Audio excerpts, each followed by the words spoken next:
Good morning, welcome to Tropical Plants at 53 degrees north, and today, well, I want to show you something. Come with me. It's very exciting. Can you see? Can you tell? I'm just going to flip you around. Okay. 10 points for what you might see today. I'm just going to slowly go up. And if you see, those of you who are very observant will notice that not only is it not raining, but we have a glorious blue sky. Try not to blind you too much. So, just have a quick look. Last night the temperature went down to 4. And it's now 11. It's actually not 11, it's less than that, it's just because it's in the sun. So let's take a quick look in the tropical greenhouse. It's probably about 5 or 6 degrees Celsius at the moment outside. The yellowing leaved Plumeria is actually getting a little tiny bit of sun there. I'm sure that's too late for those yellow leaves not to drop off. But that tiny little bit of sun that you can just see at the top of the greenhouse there, the roof, it will come round and it will put more of the greenhouse in the sun, which makes me extremely happy. But just that tiny bit of sun, and in the greenhouse now, I wish you could smell it, it just smells wonderful. My sherry baby, which I've waited for, it seems like all my life, to come out, is beginning to come, but so far no scent whatsoever. The Brugueria smells fantastic. Bit of sun on that, it is just wonderful. Very much underrated. I think Miss Orchid Girl recommended this one, and she's right. It's just bloomed and bloomed and bloomed. Now there's another spike coming on it. Sotoanum smells nice. Zygo smells wonderful. Somebody did mention what a fantastic specimen it looks like and what to grow it in, etc. Unfortunately, I can't take any credit for this because I've only had it a couple of months. What I will take credit for is that I've not actually killed it yet. But when I've had it for 12 months and I managed to get it through the winter, then I'll feel like I can talk with some authority, some notice, not a great deal of authority, but a little bit of experience behind me anyway. Just while I'm having a very, very quick morning tour here, this fern is, which is probably not very interested for you orchid growers out there, but this one is, there we go, Pteris Ensiformis, and I'm having a lot of trouble actually keeping it wet. I just can't keep it wet enough. It just seems to just suck up so much moisture, so I'm sticking it in a little bit of water there. And I might have to, at the moment it's resting on some stones, and that was because I thought it was suffering from too much water, but I think what's happening, you know how the media that it's in, it's like a very peaty composty media, very fine one. I think it got so dry that I kept watering it and it was running out at the bottom. I think it had shrunk. You know how the compost kind of shrinks back from the pot, so you water it and the compost goes right down the side of the pot and out the bottom, and you think, oh, it's obviously had enough, it's chucked it all out again, but the media is just not getting wet, and I think that's what's happened. So I'm going to have to keep my eye on it. Since I put it in a little bit of water, it's rehydrated again and it's looking good again, so I'm going to have to keep my eye on that. Nothing else much has changed since yesterday, so yeah, it's great to get lots and lots of comments and subscribers. Big thanks to Ed's Orchids for that. I hope I managed to live up to people's expectations. I'm not retired, I do work, even though despite Ed calling me a young man, I am 51, but I still do work. It's lovely being called young at 51, novel experience. But I'm currently, I was a teacher, primary school teacher for many years, but I'm currently a gardener. So today I am going to do what gardeners do when it's sunny, and I'm going to earn some actual money for the pot, and hopefully try and avoid spending them all on new plants. But I'm sure I'll probably fail miserably in that. If this gets a little bit of sun on it, this little twinkle thing, cinnamon twinkle, ONCIDIUM. I always want to call it a dendrobium for some reason. ONCIDIUM, there's nothing like a dendrobium, is it? An ONCIDIUM twinkle, it's been in flower, in bud for a long time, so hopefully that'll come out if we get a little bit of sun today. So yeah, that's all for now, and I might tag a little bit on the end of this and try and really come up with a list basically of what people have suggested. Somebody suggested doing videos on like specific plants, which I was definitely going to do that. I want to do a few regular things. I can't promise how regular. I know I'm doing a lot of daily ones at the moment, but that's because it's raining every day. So I've had nothing else to do, so I've been, doing the videos. It's nice to get some content on there to start with, but I will do that. I've got some regular things which I'll mention at some point, some regular slots which would be nice to do, as well as the like the vlog kind of postings. So yeah, that's it for now. So hopefully I will see you on the next one, and if you haven't already, and this is the kind of thing that you're interested in, please like and subscribe and click the notifications button, and I'll just leave you with this glorious Cattleya. And I just can't get over this colour. It is fantastic, and I don't care that it's only a hybrid. It's wonderful, and it smells like freesias. What more could you ask for? Look at that, brilliant.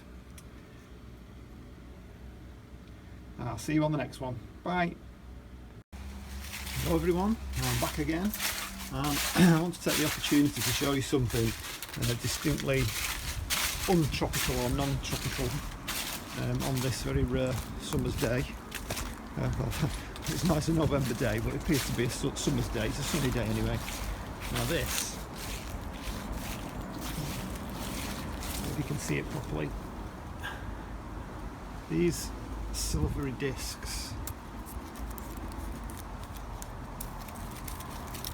these are seed heads. Can't get that one off. You can just about, actually, most of them have shed the seeds now. This is a plant called honesty, and it's a biennial, and it completes its entire life cycle in over 2 seasons. So these seeds will drop and will form a plant over next season, and then the following season it'll flower and form the seeds heads again. And they just look so good, either with frost on them or with the sunlight on them.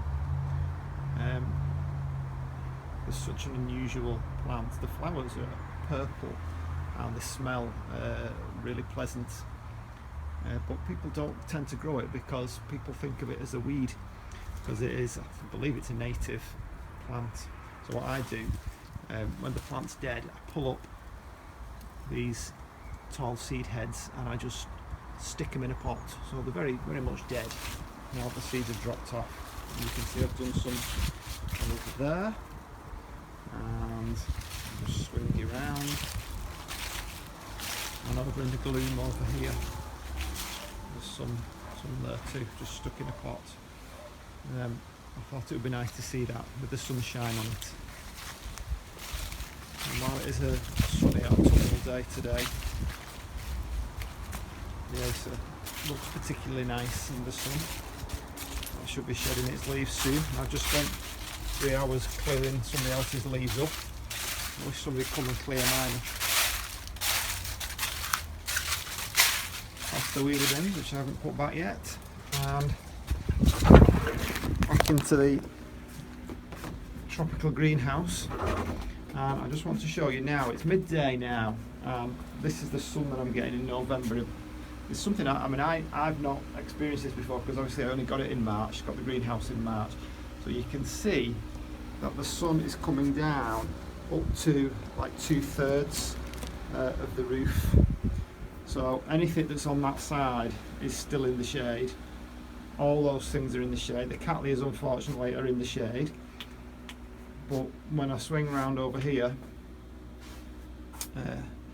even my highest shelf at the moment seems to be in the shade.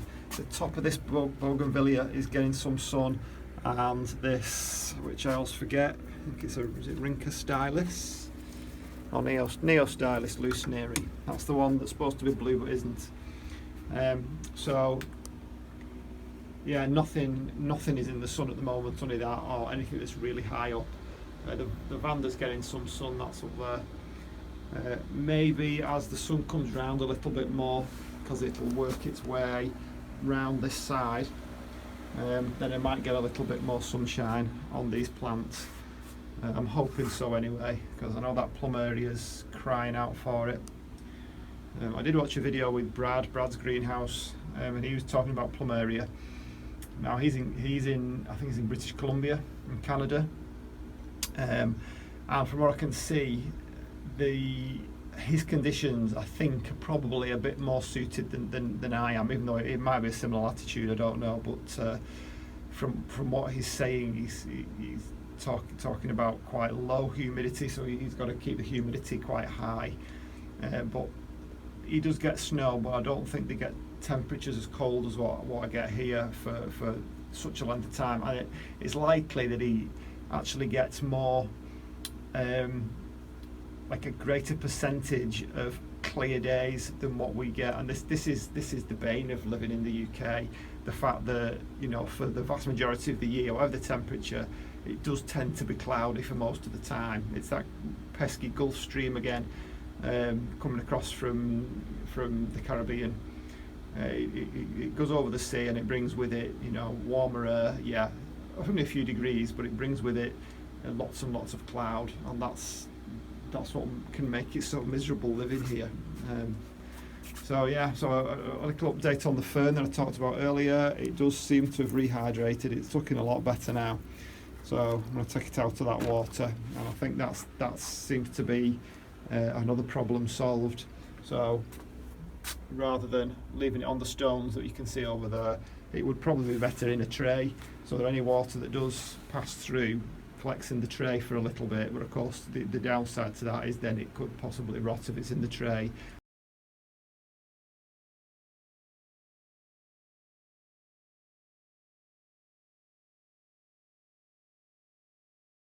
And there's water in there, and it's not sucking up the water, so I'll just have to keep my eye on it, you know, keep watching it, let the water run through to the tray, see if it sucks it up, and then perhaps the day after or later on in the day, empty the tray out and let it drain properly. You tend to think, I know we tend to think all ferns like and prefer moist, damp conditions, but there are some that don't. I've got a couple over here. These, I forget the actual name. I always think of phlebotomy when I think of them for some reason, but no, they're not phlebotomists. Phlebodium, there we go. Various phlebodium. Got one there, there's another one there, another one down there. These do very well actually when they're dry. They do. What's this one? My daughter wrote this one, Phlebodium aureum blue star. There's a little tinge of blue to it, and it does tend to go a lot bluer actually when it's been in the sunshine and it's dried out. So yeah, a little bit on ferns there.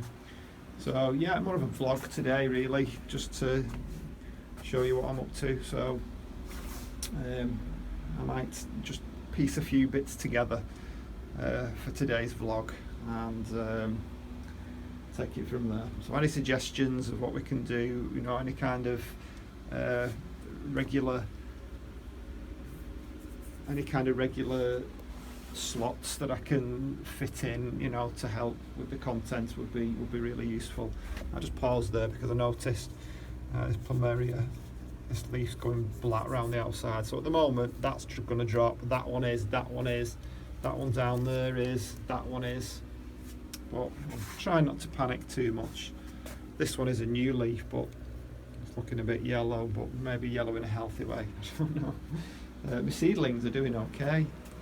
They're very, very slow, but that one's brought a couple of new leaves. That one's been like that state for quite a while now, probably about 2 weeks, so whether that's on its way out or not, I'm not sure. This one also It's been like that for a while. Same with that one there.